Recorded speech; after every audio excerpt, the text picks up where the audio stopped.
Lo sadar nggak, setiap kali Bitcoin naik, selalu ada pertanyaan yang sama. Kalau Bitcoin udah naik, kapan giliran altcoin? Pertanyaan ini bukan baru. Dari 2017, dari 2021, dan sampai sekarang di 2025, orang-orang di dunia kripto selalu nanyain hal yang sama. Dan jawaban tiap orang beda-beda. Ada yang bilang alt season udah mulai, ada yang bilang belum terjadi dan masih lama, dan ada juga yang skeptis kalau alt season itu cuman mitos. Tapi kalau kita lihat data dari sejarah, alt season itu nyata banget. Bahkan banyak orang yang jadi orang kaya tiba-tiba dari kripto. Dan kebanyakan bukan dari Bitcoin, tapi kebanyakan dari altcoin yang meledak saat alt season. Kita lihat contoh deh. Ethereum naik dari beberapa dolar ke ribuan dolar. Solana naik dari 2 dolar ke 250 dolar hanya dalam waktu kurang dari setahun. Dogecoin yang awalnya dianggap meme receh pernah tembus 0,7 dolar dari harga 0,00 sekian. Kedengarannya kayak mimpi kan? Tapi dibalik semua cerita sukses itu, banyak banget tragedi yang terjadi. Ratusan ribu, bahkan jutaan orang itu salah timing, salah pilih koin, dan akhirnya nyangkut. Dan bahkan banyak orang yang sampai hari ini masih nunggu buat balik modal doang. Jadi, di video ini gue mau kasih tahu lo dengan jelas apa itu alt season, kapan biasanya terjadi, dan kenapa selalu muncul setelah Bitcoin. Dan biar makin seru, gue bakal kasih lo sneak peek tanda-tanda apa aja sih yang terjadi di awal alt season. Jadi, jangan lupa buat stay sampai akhir karena jawaban utamanya bakal gue simpen di closing. Oke, sebelum itu kita flashback dulu ke tahun 2013. Alt season pertama kali dikenal karena Litecoin, Ripple, dan Dogecoin yang tiba-tiba melonjak setelah Bitcoin mencetak all-time high pertamanya. Di tahun 2017, lebih gila lagi, muncul ribuan project ICO yang janji bakal jadi the next Ethereum. Sebagian ngasih cuan gede, tapi lebih banyak juga yang hancur. Kita lanjut di tahun 2021. Di tahun 2021, hype DeFi dan NFT bikin altcoin kayak Solana, Polygon, dan Axie Infinity naik tinggi banget. Jadi, alt season itu selalu datang dengan bentuk yang berbeda, tapi dengan pola yang sama, yaitu setelah Bitcoin melonjak.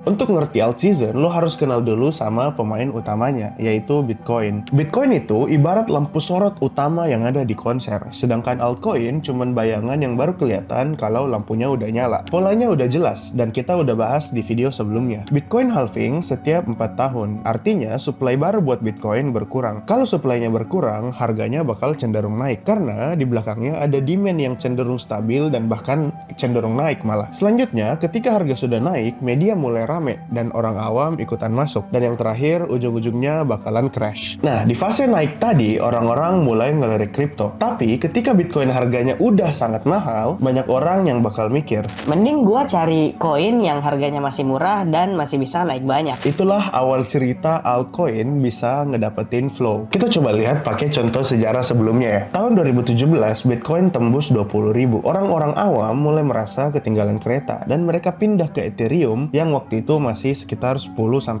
dolar. Hasilnya Ethereum naik dan tembus 1.000 dolar. Di tahun 2021 Bitcoin tembus 60.000 dolar. Orang-orang udah cuan dari Bitcoin nyari tempat lain buat naruh duit. Solana, Dogecoin, Avalanche, Cardano jadi tujuannya. Hasilnya mereka pump gila-gilaan. Kesimpulannya jelas, altcoin gak mungkin dapat panggung kalau Bitcoin belum manggung sebelumnya. Altcoin itu bukan lawannya Bitcoin. Mereka adalah pemain cadangan yang baru dapat spotlight setelah Bitcoin manggung. Anyway, halving ini bukan sekedar event teknis. Di 2012, harga Bitcoin naik dari 12 dolar jadi lebih dari 1.000 dolar. Di tahun 2016, Bitcoin dari 650 dolar naik ke 20 ribuan dolar. Dan di tahun 2020, Bitcoin halving bikin Bitcoin naik dari 9 ribuan dolar, akhirnya tembus 69 ribu dolar di tahun 2021. Setiap kali itu terjadi, ada orang baru yang masuk ke kripto. Dan ketika mereka masuk ke kripto dan ngerasa Bitcoin itu udah mulai mahal, uang mulai ngalir ke altcoin. Jadi bisa dibilang Bitcoin itu adalah pintu masuk, sedangkan altcoin itu adalah ruangan-ruangan yang ada di dalamnya.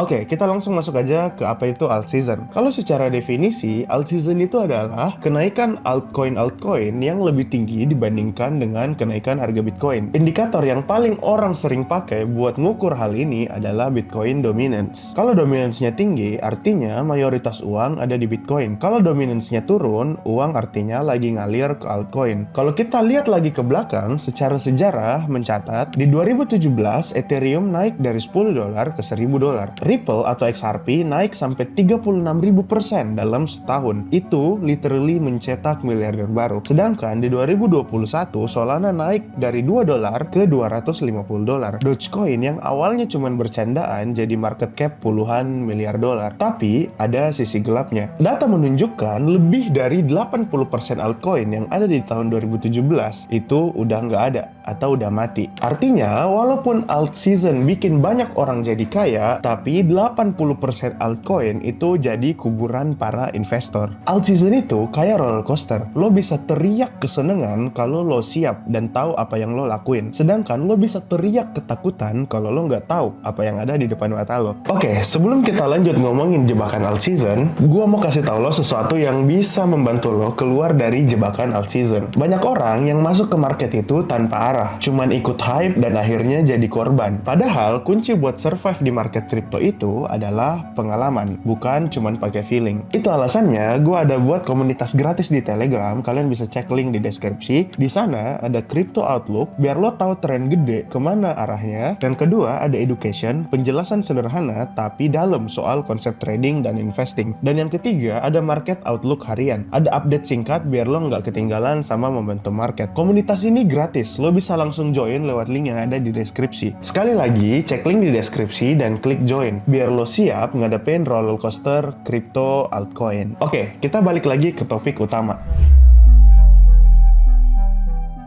Kalau alt season itu nguntungin banget, kenapa banyak orang yang jadi korban? Jawabannya ada di dua jebakan utamanya, yaitu timing dan euforia. Gua langsung jelasin satu-satu ya. Pertama, timing. Mayoritas orang baru sadar kalau alt season itu ketika media rame. Mereka lihat temennya profit 10x baru kepikiran buat entry. Masalahnya, saat berita mulai heboh buat keluar, biasanya udah telat. Itu artinya mereka beli pas pucuk dan jadi backholder, alias udah nyangkut. Yang kedua, ada euforia. Di alt season, semua orang ngerasa jenius. Koin random bisa naik 100% dalam semalam. Timeline sosial media penuh dengan orang yang pamer porto. Orang beli koin cuman karena trending di TikTok atau di Twitter. Tapi begitu market balik arah, koin receh bakalan hancur total. Itulah kenapa alt season selalu disebut jebakan yang paling manis. Orang-orang sering ngerasa dapet jackpot, padahal mereka cuman exit liquidity investor awal. Nah, buat kalian yang nggak tahu apa exit liquidity itu adalah ketika investor besar butuh orang buat beli barang mereka di harga yang tinggi. Nah, supaya mereka bisa jualan, orang-orang dibikin FOMO dengan harga yang naik, dan pas orang-orang FOMO ini mulai masuk, mereka jualan, dan orang-orang FOMO ini bakal jadi korbannya. Nah, lanjut. Kalau lo mau survive dari alt season, lo itu harus ngikutin polanya, bukan hype-nya. Gue coba kasih contoh lagi ya. Contohnya adalah ICO bubble di 2017. Waktu itu, semua orang bikin token sendiri. Janji bakal jadi Ethereum killer, Uber on blockchain, sampai Facebook versi kripto. Ada ribuan ICO, tapi lebih dari 90% hilang dalam 2 tahun. Investor retail yang masuk pas hype jadi korban. Sama halnya dengan 2021. Banyak yang beli koin meme baru kayak Shiba Inu atau SafeMoon. Sebagian sempet kayak mendadak, tapi sebagian besar kejebak pas harganya anjlok 95%. Jadi, jebakan ini nyata,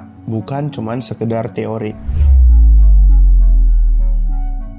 Oke, sekarang kita masuk ke pertanyaan yang paling bikin penasaran. Gimana caranya kita tahu kalau alt season itu udah dimulai? Secara sejarah, kita selalu dikasih tahu kapan alt season itu selalu muncul. Yang pertama, Bitcoin rally dan setelah itu sideways. Setelah itu, dominance Bitcoin turun. Dan begitu Bitcoin dominance turun, artinya uang mulai ngalir ke altcoin. Selanjutnya, media dan sosial media mulai gila bahas-bahas altcoin. Timeline sosial media penuh koin receh yang katanya to the moon. Dan TV mulai bahas koin random. Dan yang terakhir, EcoEVEX. Setelah Bitcoin bikin all-time high baru, biasanya beberapa minggu kemudian altcoin mulai melonjak. Kenapa? Karena orang-orang yang udah mulai cuan dari Bitcoin butuh tempat baru buat naruh profit mereka. Jawabannya, ya altcoin. Artinya, altcoin itu nggak selalu datang tiba-tiba. Mereka bakal ngasih lo tanda terlebih dahulu. Dan Bitcoin dominance adalah kuncinya. Di tahun 2017, dominance Bitcoin jatuh dari 95% ke 35%. Di tahun 2021 dominance turun dari 70% ke 40%. Dan setiap kali dominance Bitcoin jatuh, altcoin naik gila-gilaan. Jadi kalau lo lihat Bitcoin dominance mulai turun tajam, itu artinya sinyal lampu hijau buat alt season. Dan akhirnya banyak trader atau lembaga atau institusi yang sampai bikin altcoin season index buat tahu seberapa banyak altcoin yang outperform Bitcoin di 90 hari terakhir. Beberapa contoh altcoin season index yang kalian bisa cek ada di CoinMarketCap atau di Blockchain Center.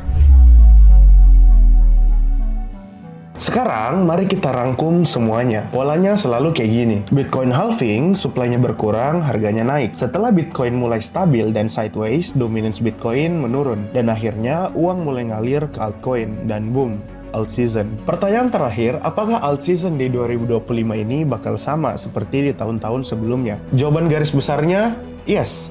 Akan ada altcoin yang naik lebih tinggi dibandingkan dengan Bitcoin. Tapi yang pasti, nggak ada yang bisa nentuin koin apa yang bisa ngalahin Bitcoin dan outperform Bitcoin. Jadi, buat kasih lo kesimpulan, alt season itu selalu datang setelah Bitcoin selesai show-nya. Bukan sekarang, bukan sebelumnya, tapi selalu setelah hype Bitcoin terlebih dahulu. Pertanyaannya sekarang, lo mau jadi penonton yang telat yang baru masuk setelah rame, atau lo mau jadi pemain yang siap dan udah ngerti polanya sejak awal? Alt season itu nyata dan bisa beneran bikin orang kaya mendadak. Tapi lebih banyak lagi orang yang rugi karena salah timing. Jawabannya, kalau lo pengen survive, perhatiin 3 hal ini. Yang pertama, jangan cuman ikut sama euforia. Yang kedua, lo harus pahami siklusnya. Dan yang ketiga, lo harus siapin mindset biar lo nggak jadi korban hype. Pilih arah lo sendiri dan jangan lupa subscribe. Karena alt season selanjutnya bisa jadi nggak seperti apa yang lo kira. Anyway, gue juga pengen tahu pendapat lo. Tulis di kolom komentar, menurut lo, altcoin apa yang punya peluang untuk naik ratusan bahkan ribuan persen di alt season kali ini? Apakah Ethereum, Solana, atau ada pendatang baru lah yang menurut lo bakal naik ratusan bahkan ribuan persen? Dan komentar lo ini bisa jadi berguna buat orang-orang lain yang nonton video ini.